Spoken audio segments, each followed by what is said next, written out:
प्रिय भक्तों, आज के वीडियो में तंत्र मंत्र, साधना सिद्धि, तंत्र शक्ति के बारे में आज ऐसे ही बात करूंगा जिनको आप शायद ही सुने होंगे। तंत्र शक्ति बहुत बड़ा राज है। इसमें व्यक्ति जितना गहराई से देखता है उतना ही अच्छे से इस चीज़ को कर पाता है और अच्छे से समझ भी पाता है और इस साचा में ढल भी जाता है। और जो गहराई से नहीं देखता उसके लिए मात्र अंधविश्वास है। लोग कहेंगे कि अंधविश्वास है और अंधविश्वास कहते कहते उनके जीवन में कितना कुछ हो जाएगा, फिर भी उनके लिए अंधविश्वास ही रहेगा। कितना बड़ी घटना हो जाएगा, कितना बड़ी समस्या उत्पन्न हो जाएगी, फिर भी उसके लिए अंधविश्वास ही रहेगा। तो तंत्र भी एक ऐसा समुद्र है, तंत्र शक्ति, जिसमें व्यक्ति कितना भी सीखे तो इस जीवन में तो पर्याप्त नहीं है कि सारे तंत्र शक्ति को एक ही व्यक्ति सीख ले, चाहे आप लाखों गुरु बनाए। जैसे कि कहने का मतलब है कि आप लोगों में से कुछ लोग ऐसे हैं जो चाहते हैं कि अलग अलग गुरु बनाएंगे तो अलग अलग शक्ति हमको मिलेगा। जैसे कि हमारे पास आए तो हमारे पास अलग अलग प्रकार की शक्तियाँ होगी, और किसी और गुरु के पास जाओगे तो वहाँ अलग अलग प्रकार की शक्ति होगी, किसी और के पास जाओगे तो वहाँ पर अलग अलग प्रकार की शक्ति होगी। ये आपकी सोच मान के चलिए हो सकता है, और ऐसा कई लोग करते भी हैं। तो इसमें उन्हें नाना प्रकार की तंत्र सीखने को मिलता है, फिर भी संभव नहीं है कि तंत्र शक्ति को पूरा तरह इसी जीवन में प्राप्त कर ले। जैसे कि आप समझाने के लिए आपको मैं बताता हूँ कि शक्तिपीठ के भैरव जो होते हैं अनेकों प्रकार की शक्ति है, और उन शक्तिपीठों के देव है जिन्हें भैरव कहते हैं। हर शक्ति के भैरव होते हैं, पीठ के देव होते हैं। जैसे कामाख्या शक्तिपीठ है तो उनके भी भैरव है, सातों बहिनी माता महारानी है उनके भी भैरव है। मतलब जितने भी देवी है, देवी शक्ति है, उनमें देव जरूर है और रहते भी हैं। तो ये आप कहाँ कहाँ जाओगे शक्ति प्राप्त करने, आप कहाँ कहाँ जाओगे? हर इलाके का अलग अलग शक्तियाँ होती हैं। विधि विधान मिला जुला हो सकता है, पर शक्ति अलग अलग कार्य करती है। शक्ति अलग अलग कार्य करती है। जैसे कि आप मेरे यहाँ के आए तो मेरे यहाँ का जो ग्रामीण देवता है, चाहे मेरे इलाके में जो तंत्र मंत्र जो प्रचलित है, उस तरीके से सिखाए जाएंगे। चाहे हम तो ऑलराउंडर है, पूरा भारत में काम करते हैं, तो पूरा भारत की तंत्र मंत्र मिली जुली सरकार है। तो जैसे कि किसी ग्रामीण भगत के पास गए तो उनके पास ग्रामीण में जो उनके आसपास में जो प्रचलित है तंत्र में, मंत्र में, यंत्र में, चाहे यंत्र बनाने की प्रक्रिया में, वही चीज़ सिखाएगा। तो उसी प्रकार से कोई बंगाल में है, कोई कामाख्या में है, कोई मयोंग में है, असम से थोड़ा दूर है मयोंग, और कोई नेपाल में है। तो सबका तंत्र करने का प्रक्रिया थोड़ा बहुत अलग हो सकता है, पर शक्ति अलग अलग होती है। शक्ति अलग अलग इसलिए होती है कि हर इलाके का देवी भी अलग अलग होता है। जैसे कि नेपाल के देवी सबको देखिए, नेपाल में, अपना भारत में आज के दिन में बलि प्रथा बहुत कम हो गया है, बहुत कम दिए जाते हैं। लेकिन नेपाल में जाइए तो आज के दिन में जितना भी मंदिर है, सभी मंदिर पर जहाँ खसी का बलि चढ़ता हो, आज भी चढ़ रहा है। और अपने बिहार में, चाहे भारत में, बहुत ऐसी जगह पर रोक लग गया है, रोकथाम हुआ है। इस काम में लोग जो है दिलचस्पी दिखाए हैं, साथ मिल करके इस काम को रोका है। तो बलि नहीं चढ़ाई जाती बहुत जगह पर, लेकिन नेपाल में कहीं भी रोक नहीं है। तो बड़े बड़े महादेवी जो है, जैसे कि 10 महाविद्या के बराबर की जो देवी है नेपाल में, उस देवी के स्थान पर आज भी जो है खसी, भैंसा और परवा ये सब चढ़ाए जाते हैं। तो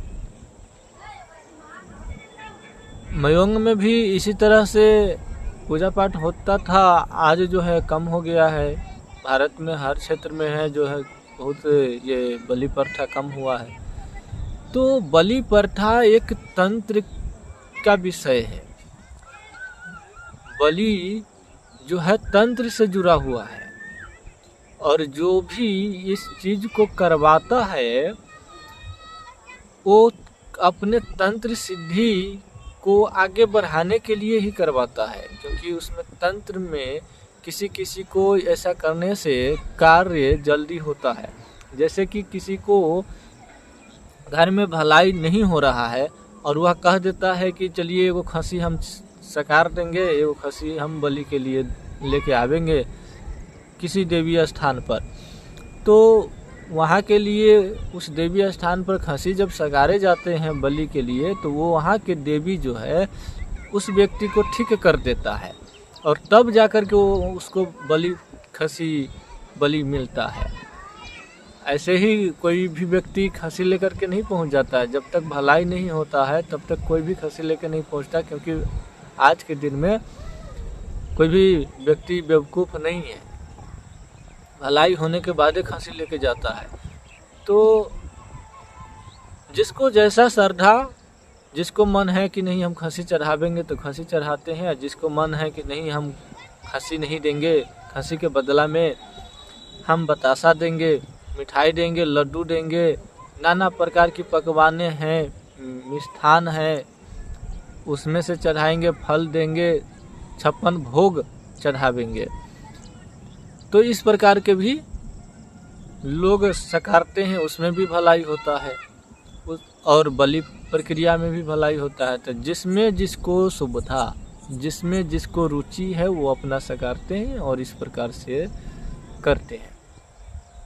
तो बलि प्रक्रिया जो है तंत्र से जुड़ा हुआ इसलिए है, तंत्र शक्ति इससे बढ़ता है, इसलिए कि कहीं भी देवी स्थान पर देखिए होइएगा कि पहले के जो है बुजुर्ग लोग सब भगत थे, तो उनका जो है गांव घर में बात जो है चलता था, और नहीं चलने का कोई वजह भी नहीं था, क्योंकि नहीं चलेगा तो फिर वो उसको मार देते थे, क्योंकि उसके पास तंत्र शक्ति था, तंत्र की सिद्धि थी। तो वो अपने तंत्र शक्ति के द्वारा जो भी उनसे उलझता था उस बुजुर्ग लोगों से, तो उन्हें जो है वो बुजुर्ग लोग रात में सुतले रख देता था, ख़त्म कर देता था। तो इस प्रकार से लोग जो है डरता था, इस बात में कोई रोक नहीं लगाता था। पहले के भगत जो कहता था सो व्यक्ति लोग करता था, लेकिन आज के दिन में हर घर में तो नहीं तो 2-4 घर छोड़ करके हर घर में कुछ न कुछ जानने वाला व्यक्ति आज भी मौजूद है। तो पहले ऐसा नहीं था, पहले जो है एक घर में, एक गांव में 1-2 भगत हो गया, बहुत हो गया। लेकिन आज के दिन में जाइए तो एक गांव में जो है 10-20 भगत आपको मिल ही जाएगा। हाँ, भले ही वह किसी को भलाई नहीं करता हो, सिर्फ अपना काम बनने से मतलब रखता हो, जैसे कि स्वार्थी लोग होते हैं, सिर्फ अपना स्वार्थ निकालना जानते हैं, समाज सेवा नहीं करना चाहते, किसी को मदद नहीं करना चाहते, जन कल्याण उनका उद्देश्य नहीं है, केवल अपना मनोकामना पूर्ति हेतु वह साधना सिद्धि करता है। बहुत लोग तो वो अपने से मतलब रखता है, पैसा देने के बाद भी वो दूसरे का मदद नहीं करता। मन होगा तो ऐसे ही कर देगा, लेकिन पैसा लेके नहीं करेगा। बहुत लोग ऐसे हैं। तो जो लोग इस काम में बराबर इसी काम को कर रहा है उसका बात तो अलग है, लेकिन कई लोग आज भी कई ऐसे बुजुर्ग हैं जिनके दरवाजे पर जाइएगा तो पैसा के नाम जैसे ही लीजिएगा कि हम आपको इतना पैसा देते हैं, हमारा यह काम कर दीजिए, तो उसी समय आपको डांट कर भगा देगा। क्यों भगा देगा? क्योंकि उसके नियम में वो नहीं है।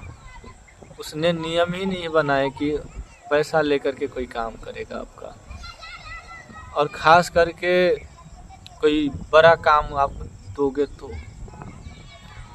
लेकिन आजकल तो ट्रेंडिंग चल रहा है, यूट्यूब का ज़माना है, ऑनलाइन ही आपको घर बैठे काम चाहिए, घर बैठे आपका काम बन जाना चाहिए। आप लोगों को तो आगे पीछे कुछ मालूम ही नहीं है, बस आपको काम होने से मतलब है। तंत्र शक्ति कैसे चलता है, कैसे एक अघोरी दूसरे अघोरी से लड़ाई करता है, ये तो आपको पता ही नहीं है, तो आप लोग क्या समझोगे। पहले के ज़माना में जब एक भगत के ऊपर किसी ऐसे भगत ने शक्ति छोड़ दी, पहले के ज़माना में नहीं, करीबन 20 साल पहले की बात हो सकती है, तो सार भैंसा के लड़ाई होता है भगत में।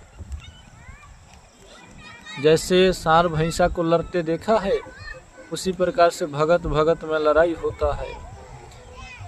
वो भी जादू टोना से, तंत्र शक्ति से, मंत्र से अपना पूरा पावर लगा करके लड़ता है। और या तो वो कहता है या तो हमको मार देगा, न तो हम उसको मार देंगे। सार भैंसा की लड़ाई होता है, अपने लिए नहीं लड़ता, किसी अन्य व्यक्ति की भलाई करने के लिए लड़ता है। कोई ऐसा व्यक्ति है जो अड़चन डाल देता है कि नहीं हम इस काम को होने नहीं देंगे, कोई भलाई करने जाता है और कोई रुकावट डाल देता है कि नहीं हम भलाई नहीं होने देंगे, ये हमारा ये चीज़ बिगाड़ा हुआ है, हमसे दुश्मनी किया है, चाहे बहुत ऐसा बात हो सकता है। इसके लिए तो सार भैंसा के लड़ाई होता है। बिना मतलब के तो कोई किसी को कुछ नहीं करता। आज के दिन में समय ही नहीं है ना, तो सार भैंसा की लड़ाई होता है। और आप लोगों को यूँ पता ही नहीं है कि क्या करते हैं गुरु लोग। जब लड़ाई होता है ना, तब आप नहीं देखने आते हो, क्योंकि जब वो होता है तब रात में होता है। आप तो दिन में आए, 1 घंटा के लिए बाबू दीदी किए और चल दिए अपना घरे, सोए आराम से। भलाई करने वाला तो भलाई कर दिया, अब उसके ऊपर पड़ेगा ना जो तांत्रिक है, जो भगत है, जो अघोरी है, जो इस तंत्र विद्या को करता है, उसके ऊपर पड़ेगा ना तंत्र। यदि कोई भलाई किया है तो उसके ऊपर वो तंत्र पड़ेगा, क्योंकि जो तंत्र करने वाला होगा वो ऐसे ही चूकेगा नहीं। बहुत ऐसे तांत्रिक होता है कि जो तंत्र से किसी को भलाई करता है, उसके ऊपर भी तंत्र का प्रयोग हो जाता है। आज ऑनलाइन के ज़माना है, यूट्यूब वीडियो देखते होंगे, कई ऐसे दरबार में देखे होंगे कि किसी को भलाई करने गया होगा कोई भगत, तो उस भगत के ऊपर उल्टा ही असर हो गया, जिससे दुखिया को, जिससे अबला को वो भगत ठीक किया, उसी अबला की परेशानी उस भगत के ऊपर आ गया, ऐसा कहते हैं लोग। या फिर ऐसा समझिए कि वो ठीक हो गया और भगत जो है परेशान हो गया, ऐसा भी हो सकता है। कभी कभी अबला ठीक भी नहीं होता और भगत को परेशानी शुरू हो जाती है, ऐसा भी होता है। मतलब कि शक्ति कई तरीके का होता है, अलग अलग क्षेत्र में अलग अलग प्रकार की देवी होती है, शक्तियाँ होते हैं, देव होते हैं, देवता होते हैं। ग्रामीण देवता में भी अलग अलग ग्रामीण देवता लोग सब होते हैं अलग अलग इलाके में, है ना। तो इस प्रकार से होता है। तंत्र शक्ति का जो है कुछ दायरा भी होता है, कुछ सीमान होता है, वो सब मैं वीडियो में उतना खुलासा नहीं बता रहा हूँ।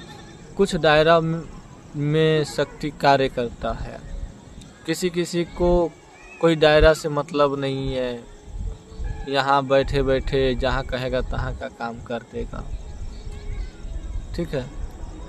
तो काम हो जाना चाहिए। अधिकतर केस में जो है 50% काम फेल हो जाता है दूर वाला में। पास वाला में तो एक भी फेल नहीं होता, दूर वाला में फेल होता है, क्योंकि दूरी का भी मायने रखता है। तो बहुत लोग है कहते हैं कि हम इस काम को करिए देंगे, गारंटी के साथ कर देंगे।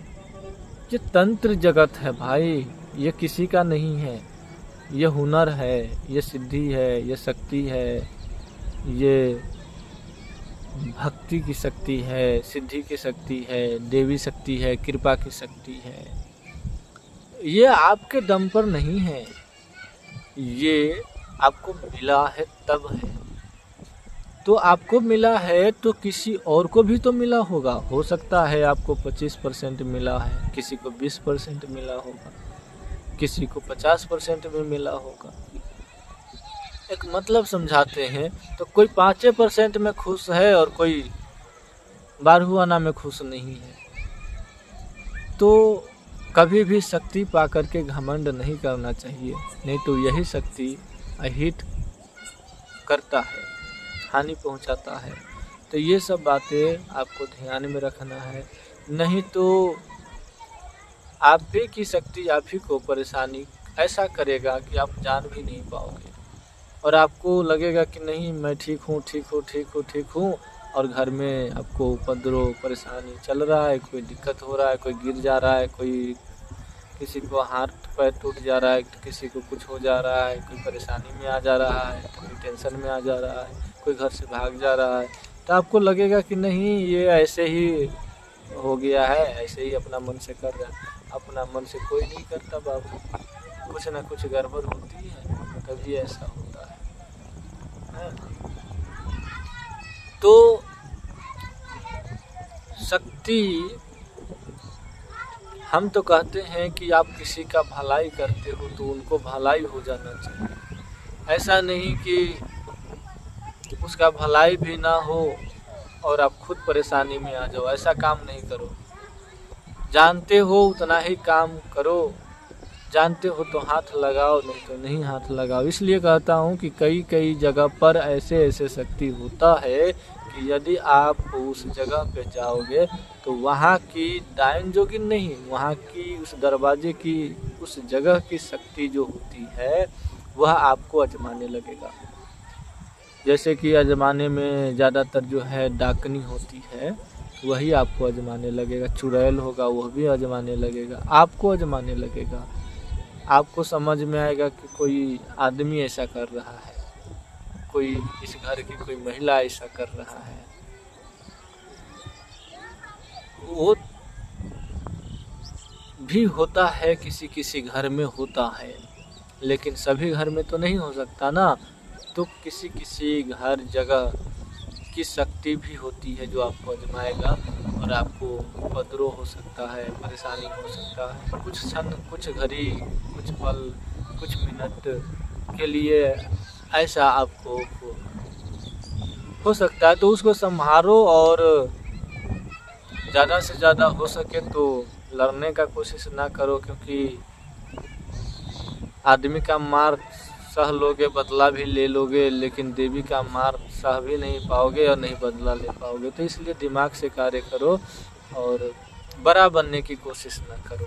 जानते हो तंत्र ठीक है, मंत्र जानते हो ठीक है, ताबीज बनाना जानते हो लोगों को भलाई करना जानते हो, जन कल्याण करना जानते हो, अनेकों प्रकार की प्रक्रिया विधि विधान जानते हो। हम तो कहते हैं अच्छी बात है जानना, लेकिन कहीं भी जाओगे तो इस बात को हमेशा याद रखना, नहीं तो लौट के नहीं आओगे मेरे भाई, लौट के नहीं आओगे। क्योंकि ज़रूरी नहीं है कि हर जगह पे ऐसा शक्ति ही मिले, किसी किसी जगह पर नहीं भी मिल सकता है, और किस जगह पर मिल जाएगा ऐसा शक्ति आप सोच भी नहीं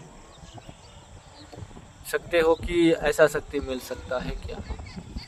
तो ऐसा शक्ति मिलेगा कि नहीं मिलेगा ये तो उसी को पता होगा ना, जो जन कल्याण के उद्देश्य से अपना मार्ग चुनता है, अपनी शक्ति को प्राप्त करता है और करके दिखाता है लोगों को कि हम भी लोगों को भलाई करते हैं, और उसे अच्छा लगना चाहिए लोगों को भला करना। ऐसा नहीं कि सिर्फ पैसा कमाने के उद्देश्य से वो कर रहा है, तब तो उनको माता भगवती ही आजमा देंगे। केवल पैसा कमाने के उद्देश्य से यदि उसे इस जगत में आना है तो फिर वो आगे नहीं बढ़ पाएगा, क्योंकि उसकी सर्वप्रथम दृष्टि गायब होगी। नज़र जो देखने का नज़र होता है ना, भूत प्रेत देखते हैं, देवी देवता को देखते हैं, सर्वप्रथम वही गायब हो जाएगा। तो फिर जब नज़र ही नहीं रहेगा तो क्या दिखोगे, क्या अंधेरा में किधर लाठी चलाओगे, किसको लगेगा लाठी, किसको भला लगेगा, मतलब क्या करोगे, कुछ भी नहीं कर पाओगे ना। काम करना होगा कहीं करोगे, कहीं बोलना होगा कोई और शक्ति को, सुन लेगा कोई और शक्ति। तो ये चीज़ समझ रहे हो कैसे कैसे करके हम समझा रहे हैं आपको। यदि समझ में आ रहा है तो इस वीडियो को आप दूसरों को भी शेयर कर दीजिए, ताकि उसे भी मदद मिल सके।